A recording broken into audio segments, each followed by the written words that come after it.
Okay, this is Nemesis of Pony 411, and I am here to take a look at the new Hasbro made Twilight Sparkle plushie. Yeah, so as you probably heard on the podcast and various other sources, Hasbro is now doing their own plushies versus, well, they might still be licensing them out, but they're definitely doing their own. They come with the new branding for the whatnot for the line and whatnot. This all has is washing instructions in it. Because there's no articulation or whatever, it's a plushie, so this is probably going to be really quick and kind of also talk a little bit about previous licensed plushies and whatnot. Yeah, it's a good old plushie. It stands on its own, as you can clearly see. The fabric, it's definitely a very soft one. It's not like, it's kind of close to the 4DE fabric. Not quite as, I think, quite as good, well, which makes sense. But it's pretty close. It's better than the Funrise. Obviously, it doesn't have the spaghetti hair of the Funrise. It's got actual hair. There's no stuffing in the hair. It's just flat and open. And this kind of is an odd design, I think. This stuff right here is just kind of, it doesn't quite wrap around the horn. I think it is intended. And also you can see it's kind of a, I'm not sure how well it picks up on camera, but you can see some definite white spots from where the fabric doesn't totally hit.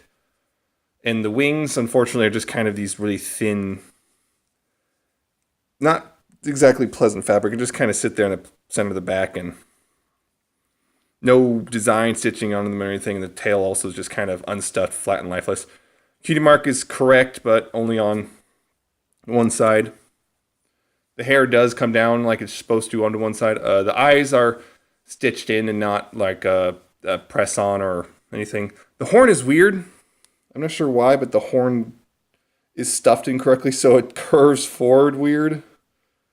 So that's a little odd. Just real quick, here it is with the Funrise. Which, yeah, Funrise it is what it is. Spaghetti hair. Not the greatest. It's noticeably taller. I think these are about 12 inches, I believe, in height. 12, 14, something like that. This is something that shares with Aurora a little bit. This is the sitting Aurora.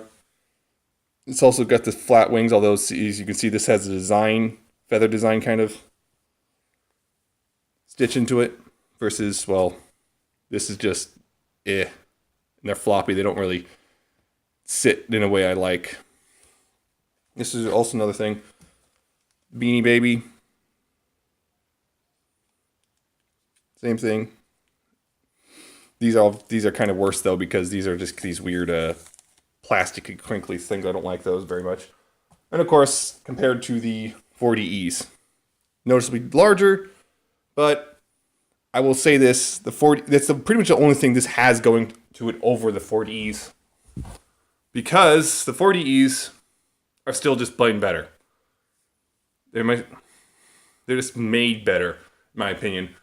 It's just overall just kind of better. The nice thing about the tails got stuffed in with it. The wings are done better. They're more accurate.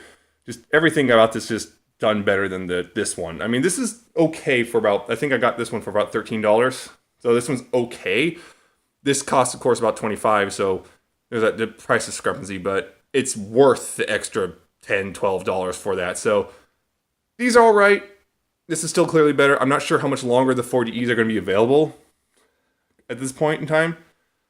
But yeah, this is okay. Just a couple little weird things just kind of get in the way of it being truly good.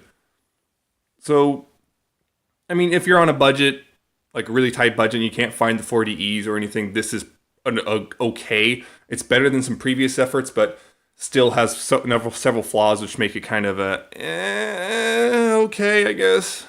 But yeah, the big thing, of course, being this weird how they did the hair up here by the horn, and the horn itself and the wings are those kind of all very disappointing.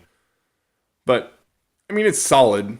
It's an improvement over some previous stuff, but still needs work. So that's that, I guess.